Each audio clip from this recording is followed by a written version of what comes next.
पार्थ पवारांच्या प्रश्नावर अजित पवार संतापलेले पाहायला मिळाले। अजित पवारांनी प्रतिक्रिया देणं टाळलेलं आहे।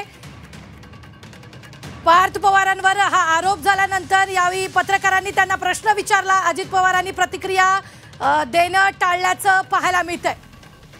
ही मोठी बातमी आपण आत्ताच्या क्षणाची पाहतोय ती म्हणजेच अजित पवारांनी प्रतिक्रिया देणं टाळलेलं आहे। तर अजित पवार संतापलेले पाहायला मिळाले। माध्यमांचं बूम बाजूला सारत अजित दादा पुढे गेल्याचंही पाहायला मिळतंय।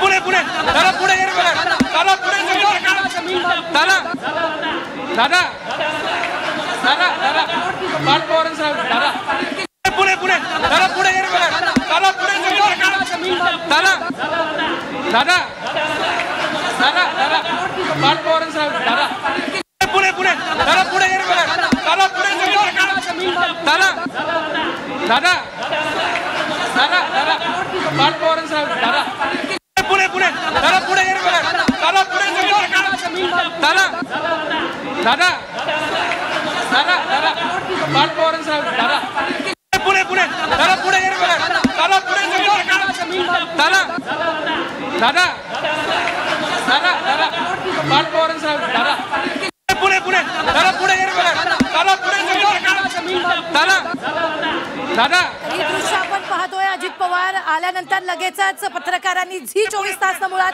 प्रश्न विचारायचा प्रयत्न केला। त्यांना मात्र अजितदादांनी सगळे बूम बाजूला सारत तिथून ते निघून गेल्याचं आपल्याला पाहायला मिळतंय।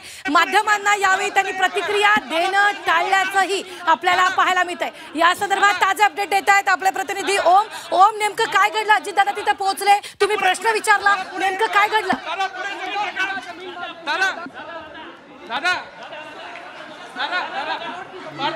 अगदी ओम आपल्या बरोबर जोडले जात आहेत। मात्र तोपर्यंत ही दृश्य स्क्रीनवर पाहतोय आपण। अजितदादा त्या कार्यक्रमासाठी पोहोचले आणि त्यांना पत्रकारांनी प्रश्न विचारला। झी24 तासच्या प्रतिनिधींनी त्यांना थांबवून प्रश्न विचारण्याचा प्रयत्नही केला। मात्र अजित पवारांनी या सगळ्या प्रकरणावर बोलणं टाळलेलं आहे। बूम बाजूला सारून ते तिथून पुढे निघून गेल्याचं आपल्याला पाहायला मिळतंय। अजित पवारांनी या प्रकरणावर बोलणं टाळलेलं आहे। या संदर्भात ताजे अपडेट देत आहेत आपले प्रतिनिधी ओम। ओम, अजित पवार आले, तुम्ही प्रश्न विचारला, तिथून ते निघून गेलेले आहेत, नेमकं काय घडलंय? आपण सकाळपासून खरं तर रुबिना अजित पवारांच्या प्रतिक्रियेची वाट बघत होतो। अखेर वरळी डोममधल्या सभागृहामध्ये जो कार्यक्रम सुरू आहे त्या बैठकीदरम्यान अजित पवार माध्यमांच्या नजरेस पडले तेव्हा मी स्वतः प्रश्न विचारण्याचा प्रयत्न केला की पुणे जमीन प्रकरणामध्ये पार्थ पवारांचं नाव येतंय। या सगळ्या प्रकरणावर मुख्यमंत्र्यांनी चौकशीचे आदेश दिलेत, यावर आपली प्रतिक्रिया काय? अजित पवारांनी मात्र या संदर्भात चकार शब्द देखील काढलेला नाही। कुठलीही प्रतिक्रिया न देता अजित पवार सभागृहाच्या दिशेनं वेगात निघून गेले। जेव्हा आम्ही सभागृहात जाण्याचा प्रयत्न केला, त्यांची प्रतिक्रिया जाणून घेण्याचा प्रयत्न केला, पार्थ पवारांच्या संदर्भात प्रश्न विचारला, तेव्हा त्यांनी तिथल्या सुरक्षा रक्षकांना दरवाजा लावून घ्या असे आदेश दिले आणि त्यानंतर खाडकन हे दरवाजे बंद करण्यात आले।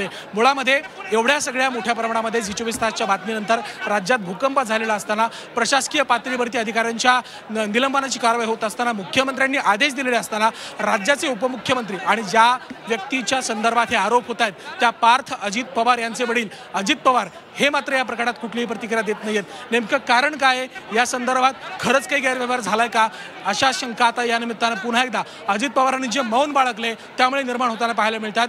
खऱ्या अर्थानं अजित पवार यांच्या संदर्भात सातत्यानं या आजच्या कालपासून जो प्रकार सुरू आहे त्यावर अजित पवारांच्या प्रतिक्रियेची वाट बघितली जाते, परंतु सकाळी देखील अजित पवारांची प्रतिक्रिया मिळू शकली नाही। आता तर त्यांनी माध्यमांच्या कॅमेऱ्यांना समोर घेत या संदर्भात कुठलीही प्रतिक्रिया व्यक्त करण्यास नकार दिलाय। थेटपणे दरवाजे लावून घ्या असं त्यांनी म्हटलंय। सातत्यानं आपण हा प्रश्न विचारण्याचा प्रयत्न केला, परंतु अजित पवार कुठलीही प्रतिक्रिया न देता निघून गेलेत। त्यामुळे खरोखरच या जमीन व्यवहार प्रकरणामध्ये गैरव्यवहार झालाय का? शेकडो कोटींच्या जमिनीच्या संदर्भात जी आर्थिक अफरातफर झाल्याचा आरोप होतोय। मुख्यमंत्र्यांनी चौकशीचे आदेश दिलेत, समिती स्थापन झाली आहे, निलंबनाच्या कारवाया होत आहेत। या सगळ्यांवरती अजित पवार गप्प का आहेत? अजित पवारांचं मौन या संदर्भात नेमकं काय बोलून जाते? या प्रकरणात खरंच काही चुकीचा व्यवहार घडलाय का? जर तो घडला असेल तर त्याची जबाबदारी कोणाची?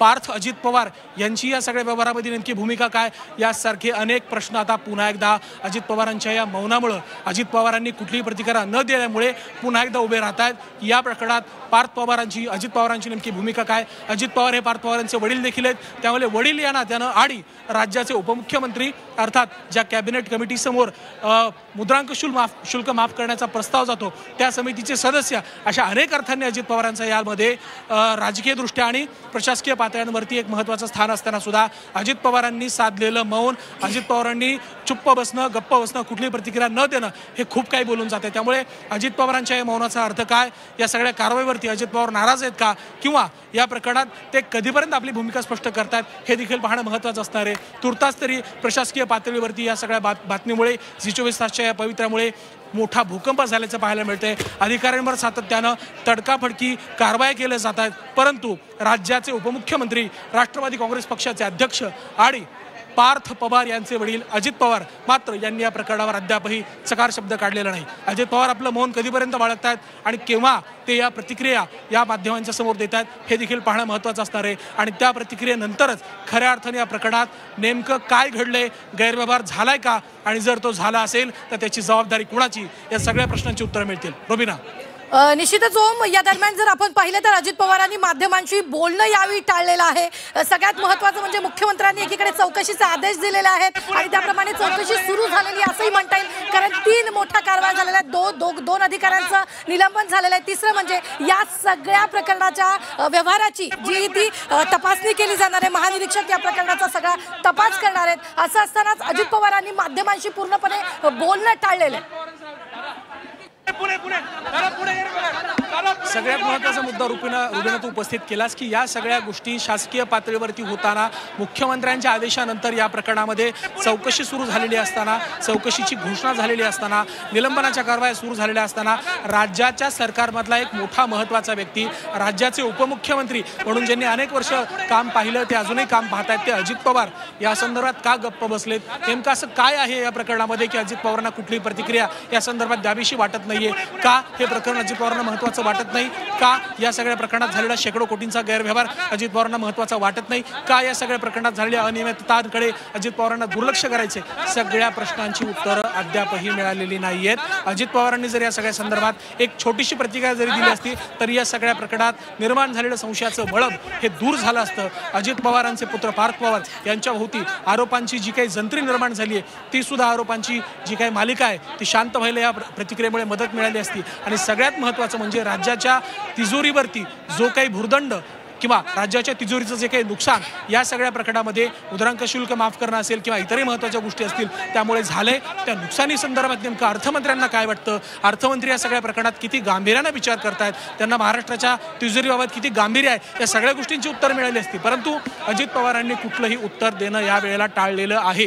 त्यामुळे खऱ्या अर्थानं अजित पवारांच्या मौनामध्येच सगळ्या प्रश्नांची उत्तरं दडलेली आहेत का, आणि जर हे प्रकरण वास्तववादी टोकाकडे जात असेल, या प्रकरणाचा छडा लागत असेल, तर मात्र अजित पवारांची भूमिका काय असेल. आणि जर यामध्ये ज्या पद्धतीने शंका उपस्थित केली जाते त्या सगळ्या नावांना जर या प्रकरणात सहभागी असल्याची पुष्टी मिळाली तर अजित पवार नेमकी काय भूमिका घेणार आहेत हे देखील पाहणं महत्त्वाचं असणार आहे. त्यामुळे तुर्तास तरी अजित पवारांचं मौन, कारण आपण पाहिलेलं यापूर्वी सुद्धा जेव्हा जेव्हा अशा प्रकारचे आरोप झाले, सिंचन घोटाळ्याचा आरोप असेल किंवा वादग्रस्त विधान शेतकऱ्यांबद्दल केलं होतं, त्यानंतरही अजित पवार मौन झाले होते. त्यांना मिळालेली नोटीस असेल, या सगळ्या प्रकरणानंतर अजित पवारांची स्पेशालिटी आहे, इथे मौन बाळगतात, प्रतिक्रिया देत नाहीत, काही दिवसांसाठी अज्ञातवासात राहतात.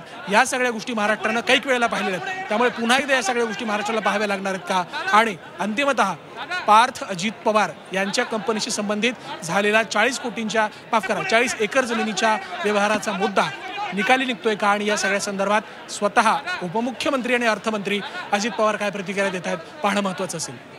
निश्चितच ओम, तुम्ही ज्या ठिकाणी आता उभे आहात तिथं अजित पवार आलेले होते, मात्र त्यांनी माध्यमांशी बोलणं टाळलेलं आहे. राष्ट्रवादीचे अनेक नेते कार्यकर्ते तिथं असल्याचंही कळत आहे. त्यांच्याकडून तुम्ही या संदर्भातली प्रतिक्रिया घेण्याचा प्रयत्न केला होता का, ते बोलणं टाळतायत का, नेमकं काय सुरू आहे?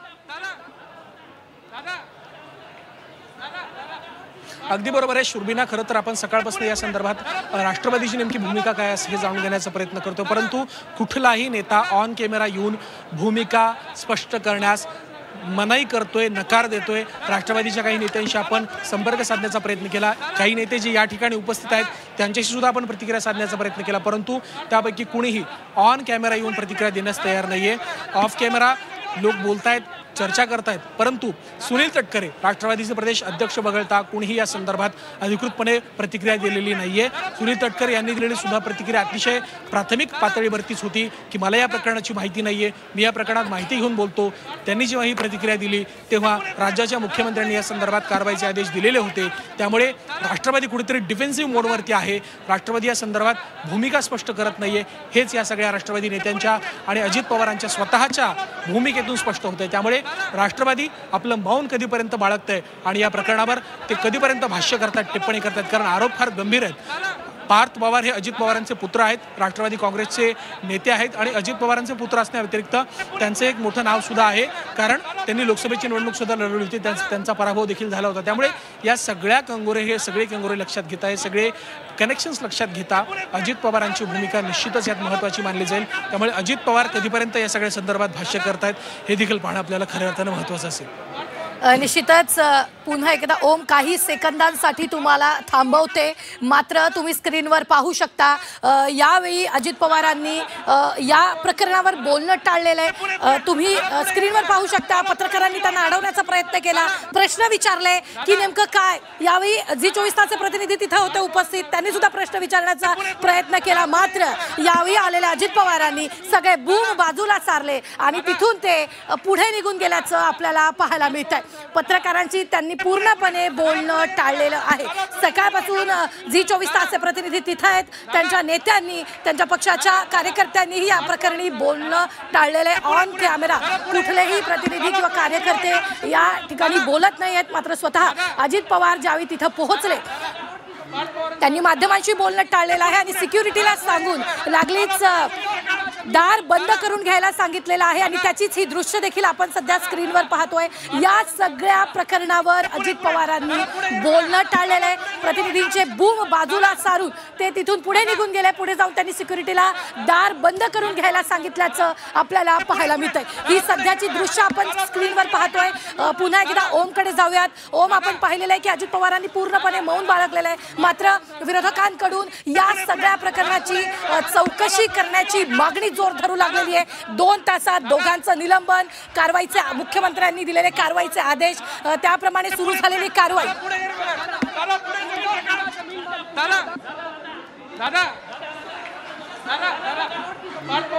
झी24 तासला महाराष्ट्राच्या सगळ्या राजकीय वर्तुळामध्ये या सगळ्या बातमीनंतर जो एक गौप्यस्फोट झाला, एक बॉम्ब, खरं तर बॉम्ब फुटला, कारण ज्या व्यक्तींची नावं या प्रकरणामध्ये समाविष्ट असल्याचं प्रथमदर्शनी दिसतंय, ज्या व्यक्तींच्या नावावर अधिकृतपणे या कंपनीची मालकी आहे किंवा त्यांचे व्यवहार आहेत किंवा त्यांच्या सह्या आहेत, त्या पार्थ अजित पवार यांच्या नावामुळे या प्रकरणाला निश्चितच खूप मोठं महत्त्व प्राप्त होतं. त्यातूनही अजित पवारांची या सगळ्या संदर्भातली भूमिका, सातत्यानं आपण या संदर्भात चर्चा करतोय की अजित पवारांची भूमिका काय, परंतु तू जो प्रश्न विचारलास की या संदर्भात शासकीय पातळीवरती कारवाईला वेग आलाय, अगदी बरोबर आहे. खरं तर राज्याच्या मुख्यमंत्र्यांनी सकाळी नागपूरमध्ये या संदर्भात सूचक प्रतिक्रिया दिली. आम्हाला या प्रकरणात काही गांभीर्यानं गोष्टी आढळत आहेत, त्यामुळे त्याची चौकशी होईल हे स्वतः मुख्यमंत्र्यांनी स्पष्ट केल्याच्या नंतर गोष्ट स्पष्ट झाली होती की या प्रकरणाची गांभीर्यानं आणि शासनाकडनं उच्चस्तरीय चौकशी केली जाऊ शकते, काही कारवाया होऊ शकतात.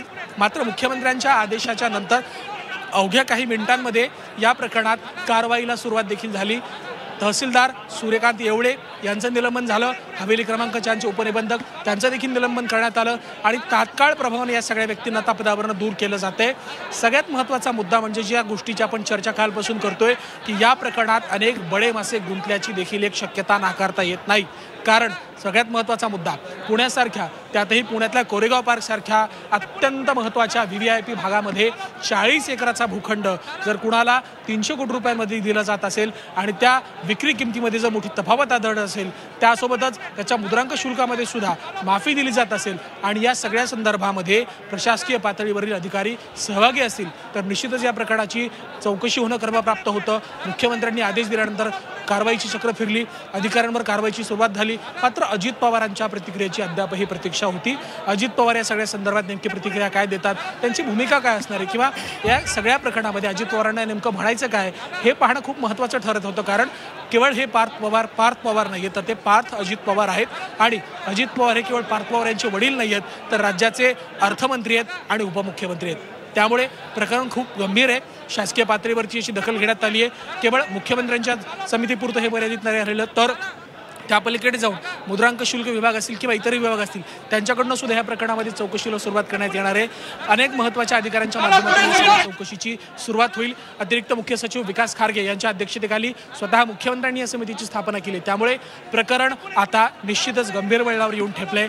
मुख्यमंत्र्यांच्या या सगळ्या निर्णयानंतर आणि विकास खारगे हे एक मोठं नाव आहेत, मोठे प्रशासकीय अधिकारी आहेत, अतिरिक्त मुख्य सचिव आहेत, अनेक महत्त्वाच्या विषयांमध्ये त्यांची भूमिका महत्त्वाची राहिलेली आहे. त्यामुळे विकास खारगे यांच्या नेतृत्वाखाली ही जी समिती स्थापन करण्यात आली आहे या समितीच्या माध्यमातून नेमकी कुणाकुणाची तपासणी केली जाते, कुठल्या कुठल्या गोष्टींचा तपास केला जातोय आणि जर या प्रकरणामध्ये पार्थ अजित पवार यांचा सहभाग असेल तर पार्थ पवारांची सुद्धा या प्रकरणात चौकशी होणार का हे देखील पाहावं लागणार आहे. आणखीन एक महत्त्वाचा मुद्दा ज्याची चर्चा होते तो म्हणजे अजित पवारांचे पुत्र पार्थ पवार यांच्या कंपनीकडे 300 कोटी रुपयाची जमीन घेण्यासाठी ही भाग भांडवल आलं कुठून किंवा ही रक्कम आली कुठून. मुळामध्ये कंपनीच्या जी बेसिक किंमत आहे त्यामध्ये 1 लाख रुपयाचा उल्लेख करण्यात आलेला. काही तांत्रिक त्यामध्ये संज्ञा वापरल्या जातात त्या आपण इथेही वापरतो. या सगळ्या गोष्टी जर आपण पाहायला गेलं तर 300 कोटी रुपयांची जमीन घेण्यासाठी पैसे कुठून आले, जर ही जमीन 300 कोटी रुपयाला घेण्यात आली तर 21 कोटींचं मुद्रांक शुल्क का माफ करण्यात आलं, ते मुद्रांक शुल्क माफ करण्यात यावं यासाठी IT धोरणातल्या कुठल्या बारीक सारीक गोष्टींचा मार्ग काढला गेला, या सगळ्या गोष्टींची आता प्रामुख्यानं चर्चा होते. या सगळ्या गोष्टींचा प्रामुख्याने तपास देखील होईल. माफ करा. या सगळ्यामध्ये आपण पाहायला गेलं तर आर्थिक कुठेतरी विषय असल्यामुळे आर्थिक गुन्हे शाखा किंवा इतर काही आर्थिक संस्थांची तपासणी करणारी संस्था यामध्ये सहभागी होऊन या गोष्टीचा तपास करते का पाहावं लागणार आहे. परंतु जर आपण क्रोनॉलॉजी समजून घेतली तर सगळ्यात आधी झी 24 तासनं महाराष्ट्राच्या जनतेसमोर 14 कोटी महाराष्ट्रीय लोकांसमोर ही बातमी ठेवली. महाराष्ट्र जनतेसमोर आपण ही बातमी ब्रेक केली आणि त्यानंतर राज्याच्या मुख्यमंत्र्यांना अवघ्या 12 तासांमध्ये या सगळ्या संदर्भात भूमिका घेऊन तात्काळ या संदर्भात चौकशी समिती घोषित करण्यात असल्याचं मुख्यमंत्र्यांनी स्पष्ट केलं. त्यामुळे मुख्यमंत्र्यांनी तात्काळ घटनेची दखल घेत एक शासकीय पातळीवरती जी प्रक्रिया आहे ती पूर्ण केली आहे.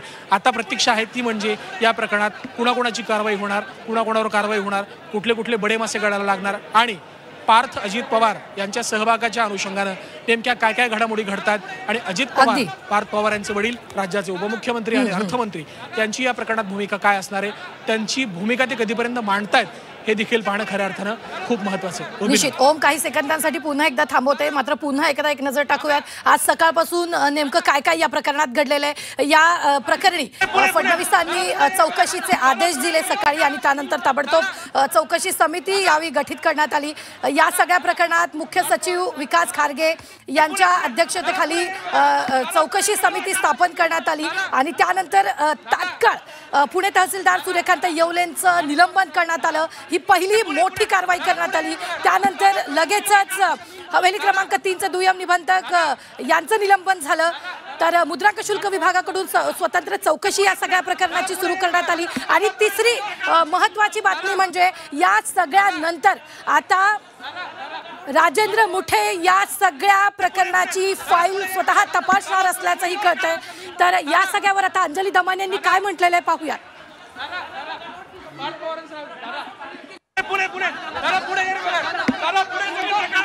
पुण्यातील तहसीलदार सूर्यकांत येवले यांचं निलंबन पहिली कारवाई. फक्त अधिकाऱ्यांना बकरे बनवू नका, हिम्मत असेल तर कारवाई अजित पवारांवर करा असं अंजली दमाने यांनी ट्विट करत म्हटलेलं आहे.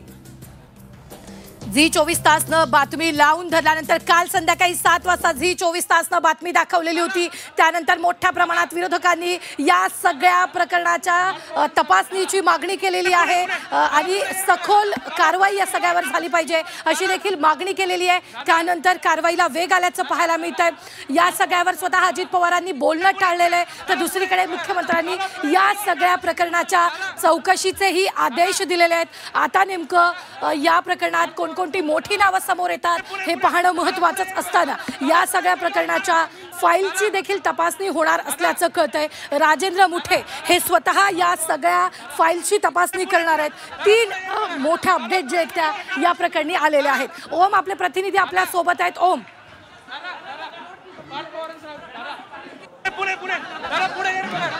निश्चितच आणखीन एक महत्त्वाची अपडेट समोर आली आहे ते म्हणजे राजेंद्र मुठे जे वरिष्ठ अधिकारी आहेत प्रशासनातले आणि खऱ्या अर्थानं आपण पाहायला गेलं तर नोंदणी महानिरीक्षक आणि मुद्रांक नियंत्रक म्हणून ज्यांच्याकडे पाहिलं जातं ते राजेंद्र मुठे आता या प्रकरणाची त्यांच्या 4 ते 5 सदस्यीय समितीच्या माध्यमातून याची चौकशी करणार असल्याचं कळतंय. मुद्रांक शुल्क हा एक महत्त्वाचा भाग आहे कारण मुद्रांक शुल्क चुकवल्यावरून यापूर्वीसुद्धा अनेक महत्त्वाची प्रकरणं राज्यामध्ये घडलेली आहेत. या संदर्भामध्ये मुद्रांक शुल्क नेमकं का नाकारलं गेलं किंवा ते न भरण्यासाठी काय कुठली पळवाट शोधली गेली याचा सुद्धा तपास होणं अत्यंत आवश्यक आहे कारण ते मुद्रांक शुल्क थोडं नसून तब्बल 21 कोटी रुपये आहे आणि हे मुद्रांक शुल्क अवघ्या 500 रुपयांमध्ये माफ केल्यामुळे 500 रुपयांवरती हे भागवल्यामुळे राज्य सरकारचं 20,99,99,950 रुपयांचं माफ करा 500 रुपयांचं नुकसान झालं. एवढं मोठं नुकसान जेव्हा होतं तेव्हा निश्चितच याचा भार याचा भुर्दंड तिजोरीवर पडतो. 21 कोटी रुपयांचं हे शुल्क का माफ केलं गेलं, कुठल्या त्रुटी यामध्ये काढल्या गेल्या, कुठले लुफॉल शोधले गेले ज्या माध्यमातून पळवाट शोधून हे मुद्रांक शुल्क माफ केलं गेलं आणि कुठले अधिकारी यामध्ये सहभागी आहेत. अगदी स्वाभाविक आहे रुबिना कारण या प्रकरणामध्ये केवळ तहसीलदार आणि उपनिबंधक ज्या पद्धतीनं आता अंजली दमनिया यांनी म्हटलं केवळ उपनिबंधक आणि तहसीलदार हे यामध्ये सहभागी नसतील ते देखील या प्रकरणात एक सहभागी म्हणून त्यांचा देखील एक रोल असेल परंतु अनेक मोठमोठी नावं यामध्ये सहभागी असण्याची दाट शक्यता आहे कारण व्यवहारच इतका मोठा झाला आहे की तो व्यवहार केवळ स्थानिक पातळीवरती तहसीलदार किंवा यांच्या माध्यमातून होऊच शकत नाही. ज्यांना राज्याचं प्रशासन कळतं ते याबद्दल अतिशय स्पष्टपणे भूमिका मांडतील. केवळ तहसीलदार केवळ उपनिबंधक यामध्ये भूमिका बजावत नाही तर अनेक मोठ्या व्यक्तींचा यामध्ये समावेश असेल. हे प्रकरण फार क्लिष्ट देखील आहे कारण ही वतनातली जागा होती त्यामध्ये अनेक साक्षीदार होते अनेक वारसदार होते यांच्यासुद्धा या सगळ्या संदर्भात त्यांची सुद्धा देखील संमती घेतली आहे का कारण जेव्हा आपण बातमी महाराष्ट्राच्या 14 कोटी जनतेसमोर काल 7 वाजता ब्रेक केली त्यावेळेला पुण्यातल्या आपल्या प्रतिनिधींच्या समोर जे प्रतिनिधी आपले त्या ॲक्च्युअल जागेवरती होते जिथे ही जमीन आहे त्या जमिनीच्या तिथे आसपासच्या भागात राहणारे ज्या जमिनीचे मूळ मालक आहेत त्या मूळ मालकांनी सुद्धा गर्दी केली होती आणि त्यांनी सुद्धा या व्यवहाराबद्दल संशय व्यक्त केला होता. त्यामुळे या सगळ्या प्रकरणामध्ये आता 3 महत्त्वाच्या कारवाया होत आहेत. मुख्यमंत्र्यांकडनं केलेली समितीची घोषणा त्यासोबतच राजेंद्र मुठे यांच्या अध्यक्षतेखाली समितीचं काम आणि महत्त्वाच्या अधिकाऱ्यांवर होणारी निलंबनाची कारवाई आणि या सगळ्यावर कडी म्हणजे अजित पवारांचं मौन जे मौन फार सूचक आहे. या प्रकरणात पार्थ पवारांचा सहभाग आहे का या प्रश्नावर या मौनामुळे निश्चितच मोठा परिणाम होतोय. त्यामुळे अजित पवारांच्या मौन पार्थ पवारांचा सहभाग त्याबद्दल होणारे सगळे दावे त्यांचा कंपनीत असलेला थेट सहभाग आणि जमिनीचा गैरव्यवहार यामध्ये पुढची कारवाई कोणावरती होते पुढचा खऱ्या अर्थानं जो कारवाईचा फास असेल तो कोणावरती आवळला जातोय हे देखील पाहणं महत्त्वाचं असणार आहे. आणि जो आरोप काही व्यक्तींकडनं केला जातोय की खरं तर योगेश कदम जे गृहराज्यमंत्री त्यांनी सुद्धा या प्रकरणामध्ये राजकीय वास असल्याचा आरोप केला होता. त्यामुळे सगळ्या प्रकरणांची सगळ्या गोष्टींची चौकशी अगदी निश्चितपणे होईल असं मुख्यमंत्र्यांनी स्पष्ट केले. कागदपत्र त्यामुळे यात कुठलाही लुफॉल्स असेल असं वाटत नाही. त्यामुळे या प्रकरणात कारवाई काय होते पाहणं महत्त्वाचं असेल. निश्चित ओम असेच आमच्याबरोबर जोडलेले राहा.